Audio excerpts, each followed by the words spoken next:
أما بعد فأعوذ بالله من الشيطان الرجيم. بسم الله الرحمن الرحيم.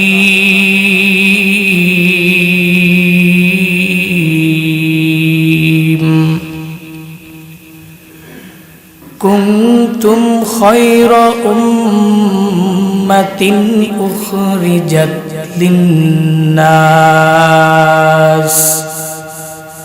تأمرون بالمعروف وتنهون عن المنكر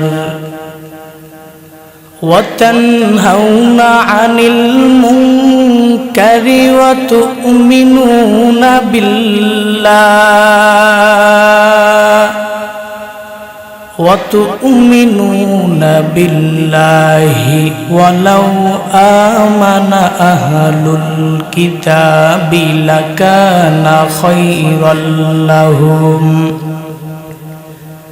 منهم المؤمنون وأكثرهم الفاسقون.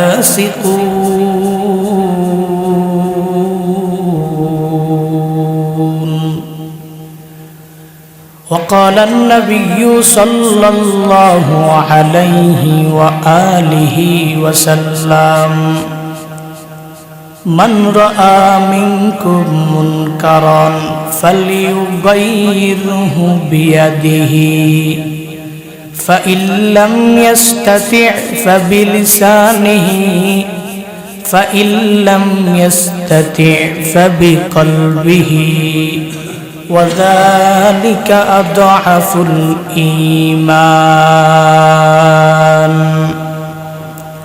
أو كما قال النبي عليه الصلاة والسلام: صدق الله مولانا العظيم، وصدق رسوله النبي الكريم، ونحن على ذلك لمن الشاهدين والشاكرين والذاكرين، والحمد لله رب العالمين. اللهم صل على محمد عدد ما في علم الله، عدد ما في علم الله، صلاة دائما بدوام ملك الله. اللهم صل على محمد وأنزله المقعد المقرب، وأنزله المقعد المقرب عندك يوم القيامة. محمد نے آکر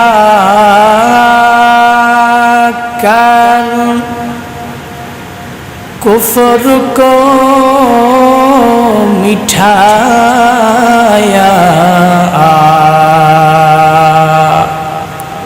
کفر کو مٹا کر صداقت بتایا، کفر کو مٹا کر صداقت بتایا. بلغ العلا بکمالہ کشف الدجى بجمالہ، حسنت جميع خصاله، صلوا عليه وآله. سبحانك لا علم لنا إلا ما علمتنا إنك أنت العليم الحكيم. রব্বি শরহ লি সাদরি ওয়ায়াসসির লি আমরি واحلل عقدة من لساني يفقه قولي رب زدني علما رب زدني علما رب زدني علما رب يسر ولا تعسر وتمم علينا بالخير सूरज ने दिया अपनी शुआओं का पैगाम सूरज ने दिया अपनी शुआओं का पैगाम दुनिया है अजब चीज़ कभी सुबह कभी शाम दुनिया है अजब चीज़ कभी सुबह कभी शाम दुनिया में हो दुनिया का तलबगार नहीं हो दुनिया में हो दुनिया का तलबगार नहीं हो बाजार से गुजर ओ खरीदार नहीं हो बाजार से गुजर ओ खरीदार नहीं हो कुंतुम खैर उम्मतिन उखरिजत लिन्नास तामुरूना बिल मारूफ व तनहाउना अनिल मुनकर व तुमिनूना बिल्लाह আল্লাহ তাআলা বলেন কুনতুম খায়রা উম্মাহ ইনসান হলো শ্রেষ্ঠ জাতি ইনসান মানে আমরা ইনসান আমরা মানুষ শ্রেষ্ঠ জাতি কেন বের করা হয়েছে বলে উখরিজাত লিন্নাস মানুষের কল্যাণের জন্য বের করা হয়েছে মানুষকে কল্যাণের দিকে ডাকবে তবে শ্রেষ্ঠ জাতি হওয়ার ফলে শ্রেষ্ঠ জাতির জন্য কাজ হবে তিনটা কয়টা শ্রেষ্ঠ জাতি আপনি আপনাকে নিজেকে কিভাবে বিবেচনা করবেন আপনি আপনার নিজেকে যদি শ্রেষ্ঠ জাতি হিসাবে বিবেচনা করতে পারেন নিজেকে যদি শ্রেষ্ঠ জাতি মনে করতে পারেন তাহলে কাজ করতে হবে তিনটা আল্লাহ তাআলা বলেন শ্রেষ্ঠ জাতি হিসাবে তোমাদের এক নাম্বার কাজ হলো তা'মুরুনা বিল মা'রুফ মানুষগুলাকে সৎ কাজের আদেশ করবা দুই নম্বরে ওয়া তানহাউনা আনিল মুনকার এক নম্বরে সৎ কাজের আদেশ করবা দুই নম্বরে মানুষগুলাকে খারাপ কাজ থেকে ফিরা রাখবা নিজেও খারাপ কাজ থেকে গর্হিত কাজ থেকে বিরত রাখবা আর তিন নাম্বার ওয়া তুমিনুনা বিল্লাহ শ্রেষ্ঠ জাতি হিসাবে তোমাদের তিন নাম্বার কাজ হলো ওয়া তুমিনুনা বিল্লাহ আল্লাহর প্রতি বিশ্বাস স্থাপন করবা এবার এই তিনটা কাজ যদি আমার মধ্যে থাকে তাহলে আমি শ্রেষ্ঠ জাতি আর যদি দেখি আমি আমার মধ্যে তিনটা গুণ নাই তা'মুরুনা বিল মা'রুফের গুণ নাই ওয়া তানহাউনা আনিল মুনকারের গুণও নাই ওয়া তুমিনুনা বিল্লাহর গুণও নাই তাহলে তিনটা গুণ না থাকার কারণে আমি শ্রেষ্ঠ জাতি হিসাবে নিজেকে বিবেচনা করতে পারবো না সুতরাং তা'মুরুনা বিল মা'রুফ ওয়া তানহাউনা আনিল মুনকার ওয়া তুমিনুনা বিল্লাহ আল্লাহ তাআলা বলেন শ্রেষ্ঠ জাতি হিসাবে কাজ হবে তিনটা আর এই শ্রেষ্ঠ জাতি হিসাবে কাজ হবে তিনটা রাহমাতুল লিল আলামিনও একই কথা বলতেছে মান রাআ মিনকুম মুনকারান ফালিয়ুগাইয়িরহু বিয়াদিহি ফাইল্লাম ইয়াস্তাতি ফাবিলিসানিহি ফাইল্লাম ইয়াস্তাতি ফাবিকলবিহি ওয়া যালিকা আদআফুল ঈমান রাহমাতুল লিল আলামিন বলেন মান রাআ মিনকুম মুনকারান তোমাদের মধ্য থেকে কোন উম্মত যখন কোনো খারাপ কাজ হইতে দেখতেছে একটা মানুষ সরাসরি জানার মধ্যে লিপ্ত আছে একটা মানুষ খারাপ কাজ করতেছে যে কোনো খারাপ কাজ তোমাদের মধ্য থেকে উম্মত যখন একটা খারাপ কাজ দেখবে তাহলে তার জন্য ফালিয়ুগাইয়িরহু বিয়াদিহি তাহলে তার জন্য উচিত সে যেন তার হাত দ্বারা বাধা দেয় হাত দিয়া বাধা দিয়া বলে এ ভাই এখানে কাজটা করিয়েন না বাড়াবাড়ি করলে হাত দিয়া বাধা দিবে। আর যদি হাত দিয়া বাধা দিতে সক্ষমতা না থাকে, ফা ইল্লাম ইয়াস্তাদি ফাবিলিসানিহি, যদি হাত দিয়া বাধা দেওয়ার সক্ষমতা ভিতরে নাই, তাহলে সে যেন তার মুখ দ্বারা তাকে বাধা দেয়। কারণ খারাপ কাজ যে করবে তাকে তো বাধা একভাবে না একভাবে দিতেই হবে। হাত দ্বারা পারি নাই, এবার মুখ দ্বারা তাকে বাধা দিতে হবে। মুখ দিয়া বলতে হবে, ভাই এই কাজটা করিয়েন না, এটা খারাপ, এটাও পারার সক্ষমতা আমার নাই। হাত দিয়া বাধা দেওয়ার সক্ষমতা আমার নাই, কারণ হাত দিয়া বাধা দিলে আমার উপর আক্রমণ আসার আশঙ্কা থাকবে। মুখ দিয়া বাধা দিলে আমার উপরে আক্রমণ আসার আশঙ্কা থাকতে পারে। এবার যদি তাও না পারো, রাহমাতুল লিল আলামিন বলেন, ফা ইল্লাম ইয়াস্তাতি ফাবিকলবিহি, হাত দিয়া বাধা দেওয়ার সক্ষমতা নাই, মুখ দিয়াও নাই, তাহলে তোমার অন্তর দ্বারা তাকে ঘৃণা করো, ওই খারাপ কাজটাকে ঘৃণা করো, খারাপ কাজ করনেওয়ালা বান্দাকেও ঘৃণা করো। আর রাহমাতুল লিল আলামিন বলেন, আমার যে উম্মত হাত দ্বারা বাধা দেওয়ার সক্ষমতা রাখে না, মুখ দিয়াও বলার সক্ষমতা রাখে না, ওই উম্মত যদি কলব দ্বারা ঘৃণা করে, আর এই কলব দ্বারা ঘৃণ্যকারী ঈমান, মুমিন হচ্ছে আদআফুল মুমিন, সবচেয়ে দুর্বলতম মুমিন। সবচেয়ে দুর্বলতম মুমিনকে, যে তার কলব দ্বারা তাকে বাধা দেয়, অন্তর দ্বারা তাকে ঘৃণা করে, হাত দিয়েও পারে না, মুখ দিয়েও পারে না, কারণ সক্ষমতা নাই। আক্রমণ আসার আশঙ্কা আসতে পারে, আক্রমণ আসার আশঙ্কা থাকার কারণে হাত দিয়েও পারে না, মুখ দিয়েও পারে না, সে তার কলব দ্বারা তাকে ঘৃণা করে। এরকম লোকটাই হচ্ছে আদআফুল মুমিন, সবচেয়ে দুর্বলতম একজন মুমিন, যে মুমিনটা তার কলব দ্বারা অন্য কোনো গর্হিত কাজকে ঘৃণা করে। আবার রাহমাতুল লিল আলামিন বলেন, একটা মানুষ যখন কাউকে ভালো কাজের দিকে ডাকে, তার কেমন দাম, তার জন্য কেমন ফজিলত। আর আরেকটা মানুষ যখন তাকে খারাপ কাজের দিকে ডাকে, একটা মানুষ, এমন মানুষও দুনিয়াতে আছে, সমাজে আছে, আপনি দেখবেন কাউকে ভালো কাজের দিকে ডাইকা আনে, আবার আরেকটা মানুষ দেখবেন ভালো কাজে ডাকে না, খারাপ কাজে ডাইকা নেয়। আছে না নাই? কেউ আছে মসজিদে ঢুকায় দেয় না, ভাই নামাজে আসেন, নামাজে আসলে এই ফায়দা হবে, ডাক দেয় কি দেয় না? আছে না অনেকে? অনেকে নিজে মসজিদে আসে, অন্যকে ডাইকা নিয়ে আসে, আছে না?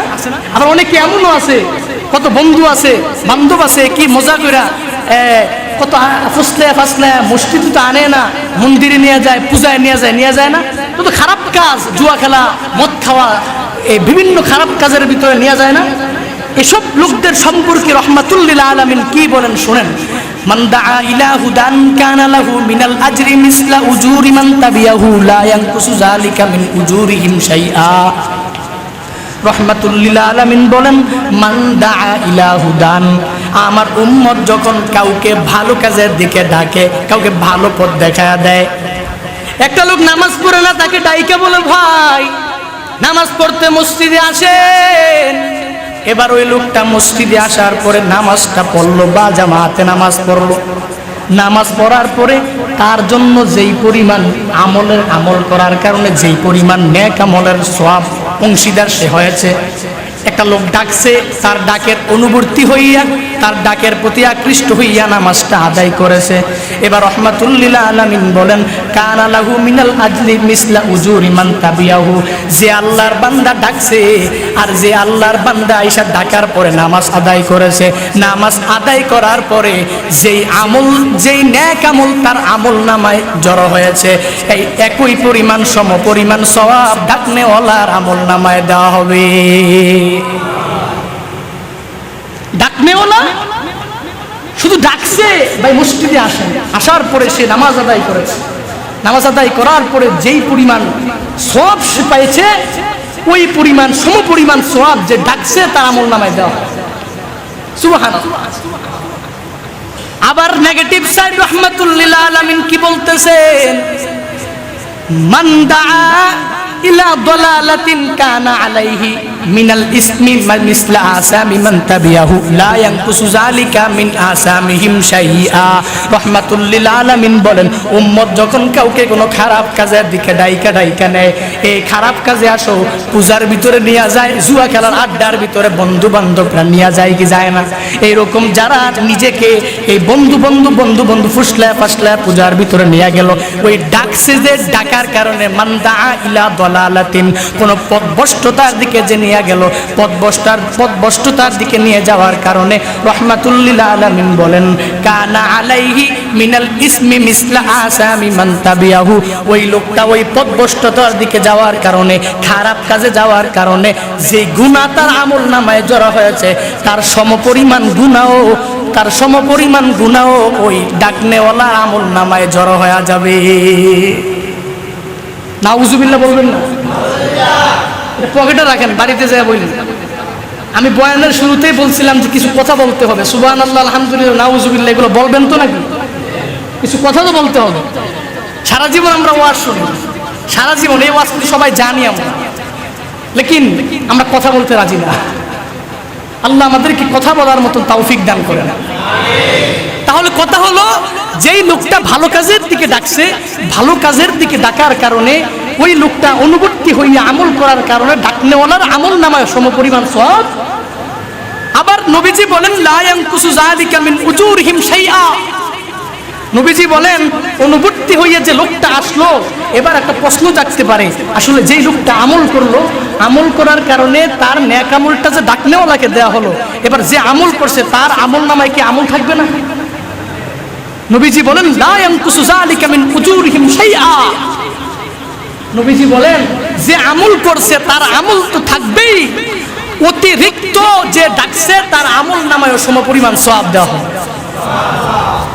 আবার নেগেটিভ সাইড, মান দাআ ইলা দালালাতিন কানা আলাইহি মিনাল ইসমি মিসলা আসামি মান তাবিয়াহু।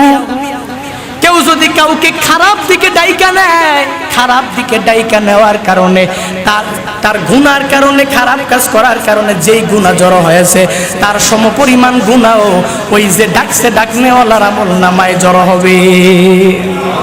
নাউজুবিল্লাহ। আবার নবীজি বলেন, লা ইয়ানকুসু যালিকা মিন আসামিহিম শাইআ। এবার আবার প্রশ্ন জাগতে পারে, তাহলে যে গুনাহের কাজ করেছে, গুনাহের কাজ করার কারণে তার আমল নামায় মনে হয় গুনাহ থাকবে না, কারণ ডাকনেওয়ালার আমল নামায় তো গুনাহ চলে গেছে। নবীজি বলে, না, লা ইয়ানকুসু যালিকা মিন আসামিহিম শাইআ। নবীজি বলেন, ওই ডাকনেওয়ালার গুনাহ তো থাকবে, আর যে আল্লাহর বান্দা ওই গুনাহের কাজগুলো করেছে, তার গুনাহ তো থাকবে, ডাকনেওয়ালার গুনাহ থাকবে, কারো কোনো কমতি হবে না। এবার আবার নবীজি কি বলতেছেন, আমরা কিয়ামতের ময়দানে সবাই সবার যেরকম রক্ষক হিসাবে, আমরা ওই কিয়ামতের ময়দানে আমরা সবাই আমাদের কাজের ব্যাপারে জিজ্ঞাসিত হব, আমাদের কাজ সম্পর্কে আমাদেরকে জিজ্ঞাসা করা হবে। নবীজি বলেন, কুল্লুকুম রাঈন ওয়া কুল্লুকুম মাসউলুন আন রাইয়াতিহি। আল ইমামু রাঈন ওয়া মাসউলুন আন রাইয়াতিহি, ওয়ার রাজুলু রাঈন ফি আহলিহি ওয়া মাসউলুন আন রাইয়াতিহি, ওয়াল মারআতু রাইয়াতুন ফি বাইতি যাওজিহা ওয়া মাসউলাতুন আন রাইয়াতিহা, ওয়াল খাদিমু রাঈন ফি মালি সাইয়্যিদিহি ওয়া মাসউলুন আন রাইয়াতিহি। রাহমাতুল লিল আলামিন বলেন, কুল্লুকুম রাঈন ওয়া কুল্লুকুম মাসউলুন আন রাইয়াতিহি। তোমাদের মধ্য থেকে প্রত্যেকেই হইবা রক্ষক। আমাদের প্রত্যেকে আমরা একজন রক্ষক। রাঈন মানে রক্ষক। কুল্লুকুম রাঈন, তোমাদের প্রত্যেকেই রক্ষক।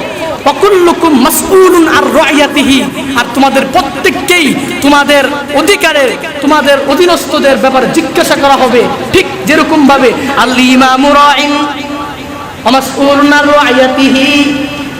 ইমাম সাহেব তার মসজিদের জন্য, তার মহল্লাবাসীর জন্য একজন রক্ষক, তাকে তার ওই মুসল্লিদের ব্যাপারে জিজ্ঞাসা করা হবে, মহল্লার ব্যাপারে জিজ্ঞাসা করা হবে, আপনার মহল্লার লোকগুলো নামাজ পড়লো কিনা, আপনি খবর রাখেন নাই কেন, আপনি হক কথা বলেন নাই কেন, দাওয়াত খাওয়ার জন্য আপনি হক কথা বলেন নাই, 100 টাকা হাদিয়া পাওয়ার জন্য হক কথা বলেন নাই।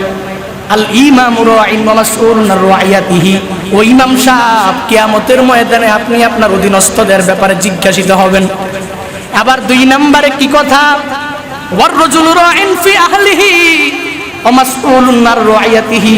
এটা ব্যক্তি তার ঘরের জন্য, তার আহেল, তার পরিবার, আত্মীয় স্বজনের জন্য রক্ষক। প্রত্যেকের ঘরের একজন রক্ষক থাকে, যেমন আমার বাবা আমার ঘরের জন্য রক্ষক।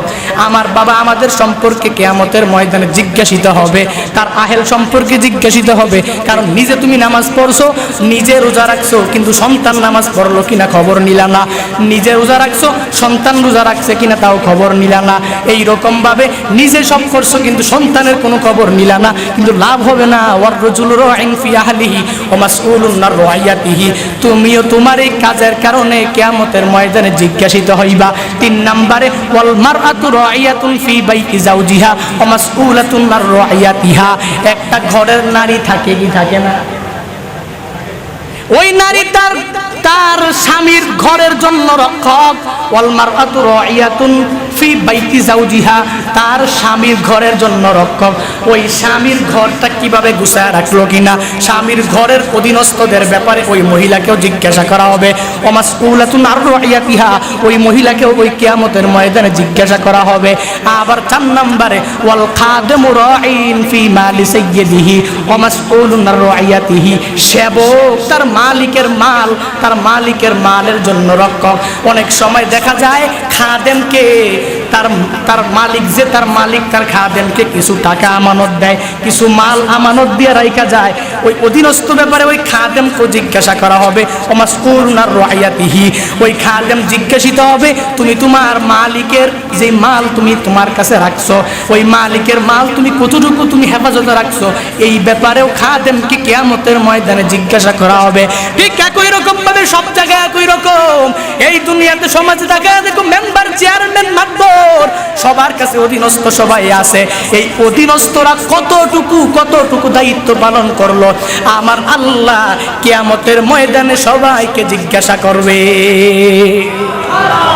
এবার তাকায় দেখো, নিজেকে তাকায় দেখো, আমি আমার রাজুলের ফি আহলিহি, আমার আহেলের ব্যাপারে আমি যে রক্ষক, আমার রক্ষক হিসাবে আমি আমার অধীনস্থদের খবর নিলাম কিনা?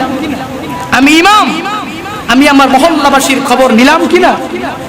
আমি আমার ঘরের জন্য একটা নারী, ঘরের রক্ষিকা হিসাবে আমার ছেলে মেয়ে নামাজ পড়লো কিনা, আমার অধীনস্থ যারা আছে তারা নামাজ পড়লো কিনা, আমি খবর নিলাম কিনা? আমি খাদেম, আমি আমার মুরিবের মাল সম্পর্কে খবর নিলাম কিনা? সব জিজ্ঞাসা করা হবে কি হবে না? হবে কি হবে না? সুতরাং জিজ্ঞাসা তো করাই হবে। সুতরাং আমরা যে দায়িত্বে আছি, আমি তো একটা দায়িত্ব অবশ্যই পড়ে গেছি, আমরা সবাই একটা দায়িত্ব অবশ্যই পড়ে গেছি। হয়তো আমরা কেউ ইমাম, হয়তো ইমাম না, হয়তো কেউ মেম্বর না, একজন তো একটা অবশ্যই আছেন। কেউ কার ঘরের জন্য রক্ষক, আবার যারা মহিলারা শুনতেছে ওই মহিলারা তাদের ঘরের জন্য রক্ষিকা। কেউ আছে খাদেম, তার মালের জন্য, তার মুনিবের মালের জন্য সে খাদেম, সে সেবক। সুতরাং কেউ না কেউ এক জায়গায় আছে কি আছে? আমরা আমাদের নিজেদের স্থান থেকে বিবেচনা করি, আমরা কিয়ামতের ময়দানে কিভাবে আল্লাহ তাআলা জিজ্ঞাসা করবেন, আল্লাহ তাআলার জিজ্ঞাসাকে আমরা সওয়ালকে জবাব দিতে পারবো কিনা? আল্লাহ আমাদেরকে এই প্রশ্নগুলোর সওয়ালের জবাব ঠিকমতো আদায় করার তৌফিক দান করেন। আমরা বেশি এই করোনা নামক মহামারী ভাইরাসের মধ্যে আমরা বেশি আমল আরো চালু করে দিব, বেশি আমল চালু করে দিব। আপনি একটু তাকায়া দেখেন, সমাজের ভিতরে সত্য আসেনি? আছে সত্য নাই। কেউ মানুষকে ভালো কাজের আদেশ দেয় না। মানুষ সৎ কাজের কেউ যদি আদেশ দেয়, আবার তার নিয়ে কত টিটকারি মস্কারি আছে না নাই? সৎ কাজের আদেশ দিতে হবে, অসৎ কাজের নিষেধ থাকতে হবে। এখন কথা হলো, সৎ কাজের আদেশ দিলে, সত্যের কথা বললে আমি হয়ে যাব বিদ্রোহী, সত্যের পথে ডাকলে আমি হয়ে যাব বিপ্লবী, আবার কোরআনের পথে কথা বললে আমি হয়ে যাব মৌলবাদী, আবার জিহাদের পক্ষে যদি আমি কথা বলি তাহলে আমি হয়ে যাব জঙ্গিবাদী। ঠিক কিনা বলেন? এই জন্য তো কবি সুরে বলেন, সত্যের পক্ষে গান গাই বলে আমি বিদ্রোহী, সত্যের পথে ডাকি বলে আমি বিপ্লবী। সত্যের পক্ষে গান গাই বলে আমি বিদ্রোহী, সত্যের পথে ডাকি বলে আমি বিপ্লবী।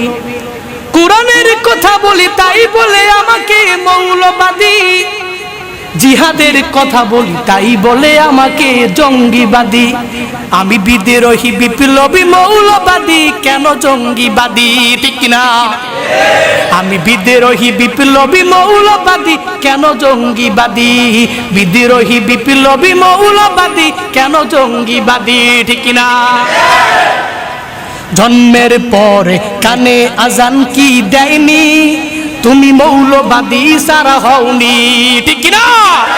জন্মের পরে আজান লাগে নাই? লাগছিনি আজান? ওই আজান দিছে কে? আজান দিছে কে? মৌলবী দেয় নাই? জন্মের পরে কানে আজান কি দেয়নি? তুমি মৌলবাদী সারা হওনি। আবার মরণের পরে জানাজা পড়াবে, মরণের পরে জানাজা পড়াবে, তখন কোথায় পালিয়ে যাবি? বিদ্রোহী বিদ্রোহী বিপ্লবী মৌলবাদী, কেন জঙ্গিবাদী? বিদ্রোহী বিপ্লবী মৌলবাদী, আমি জঙ্গিবাদী। বিদ্রোহী বিপ্লবী মৌলবাদী, কেন জঙ্গিবাদী? কি মনে করে ওই হনুমান দাড়ি টুপি দেখলেই তালেবান? ঠিক না? কি মনে করে ওই হনুমান দাড়ি টুপি দেখলেই তালেবান? আবার সিংহের চেয়েও বেশি ভয় পায়, সিংহের চেয়েও বেশি ভয় পায় মাথায় পাগড়ি দেখে যদি। বিদ্রোহী বিদ্রোহী বিপ্লবী মৌলবাদী, কেন জঙ্গিবাদী? বিদ্রোহী বিপ্লবী মৌলবাদী, কেন জঙ্গিবাদী? সত্যের পথে গান গাই বলে আমি বিদ্রোহী, সত্যের পথে ডাকি বলে আমি বিপ্লবী। কুরআনের কথা বলি তাই বলে আমাকে মৌলবাদী, জিহাদের কথা বলি তাই বলে আমাকে জঙ্গিবাদী। আমি বিদ্রোহী, আমি বিদ্রোহী বিপ্লবী মৌলবাদী, কেন জঙ্গিবাদী? বিদ্রোহী বিপ্লবী মৌলবাদী, কেন জঙ্গিবাদী? ঠিক কিনা? এবার কথা হলো নাস্তিকরা। আপনি দেখেন আলেমদের কিনে কত কটূক্তি করতেছে নাস্তিকরা। একটু কথা বলে শেষ করে দিব। এই যে কোভিড-19 করোনা ভাইরাস এসেছে, নাস্তিকদের অন্তরের ভিতরে একটু ভয়। কি কথা বলে নাস্তিক আবার বসে বসে কত সুন্দর সামনে মিডিয়া আছে, মিডিয়ার সামনে কথা বলতেছে, ইসলাম নিয়ে কথা, আলেমদেরকে নিয়ে কথা, আবার কথা বলে মাদ্রাসায় আরবি পড়ায়। কেমন গাঁজাখুরি কথা দেখছেন? মাদ্রাসায় আরবি পড়ায় কেন? আবার কি বলে সরতে ওযু, এগুলা পড়া দরকার কি? সরেও সরায় এতটুকু থাক, সরতে ওযু নামাজ এগুলা দরকার কি? আবার কি বলে শুনেন, আবার কি বলে মাদ্রাসার ভিতরে, মাদ্রাসার সন্তানেরা যখন ছোট ছোট বাচ্চাদেরকে পড়ায়, ওই মাদ্রাসার হুজুররা ছোট ছোট বাচ্চাদেরকে শিক্ষা দেয় গান বাজনা হারাম। গান বাজনা কি হালাল না হারাম? ভাই কথা বলেন, গান বাজনা হালাল না হারাম? তাহলে আমি আমার সঠিকটা আমার সন্তানদেরকে ছোটকাল থেকে আমি গড়ে তুলবো। কিন্তু ওই লোক কি বলতেছে, নাস্তিকের বাচ্চা বলতেছে, কি বলে বলে গান বাজনা হারাম বলতে বলতে এই ছোট্ট বাচ্চাটা যখন বড় হয়, বড় হইলে নাকি ওই বাচ্চা বলবে গান বাজনা যেহেতু হারাম তাহলে জাতীয় সঙ্গীত পড়া যাবে। এখন কথা হলো আমার গান বাজনা হারাম, গান বাজনার সাথে জাতীয় সঙ্গীতের কোনো আছে? গান বাজনার সাথে তো জাতীয় সঙ্গীতের কোনো সম্পর্ক নাই। গান বাজনা বিলকুল ভাবে হারাম। আপনি যদি আপনার জাতীয় সঙ্গীতটা গান বাজনার সাথে মিলিয়ে রাখেন, গান বাজনার সাথে জাতীয় সঙ্গীত আপনি মিলান, তাহলে গান বাজনা যেহেতু হারাম, যেহেতু আপনি মিলাইছেন গান বাজনার সাথে, তাহলে জাতীয় সঙ্গীত হারাম হয়ে যেতে পারে। কিন্তু না না, জাতীয় সঙ্গীত হারাম হবে কেন? আমরা জাতীয় সঙ্গীত হারামের কথা বলি নাই, গান বাজনা হারাম আমরা ওইটার কথা বলেছি। ঠিক কিনা? সুতরাং এই নাস্তিকদের থেকে আল্লাহ ইসলামকে হেফাজত করেন, এই নাস্তিকদের থেকে আল্লাহ তাআলা আলেম ওলামাদেরকে হেফাজত করেন। মাদ্রাসায়ে আলিয়া, মাদ্রাসায়ে কওমিয়া, আল্লাহ তাআলা প্রত্যেকটা মাদ্রাসাকে নাস্তিকদের হাত থেকে হেফাজত করেন। বলুন আমিন। আমরা সত্যের পথে থাকবো, সত্যের কথা বলবো, কোরআনের পক্ষে থাকবো, হাদিসের পক্ষে থাকবো। সময় মতন জিহাদের ডাক আসলে ওই জিহাদেও আমরা মাঠে নামবো, রাজি আছি ইনশাআল্লাহ। আল্লাহ আমাদেরকে তৌফিক দান করেন। যেই কথাগুলো বলেছি আমাকে আগে আমল করার, তারপর প্রত্যেককে আমল করার তৌফিক আল্লাহ তাআলা দান করেন।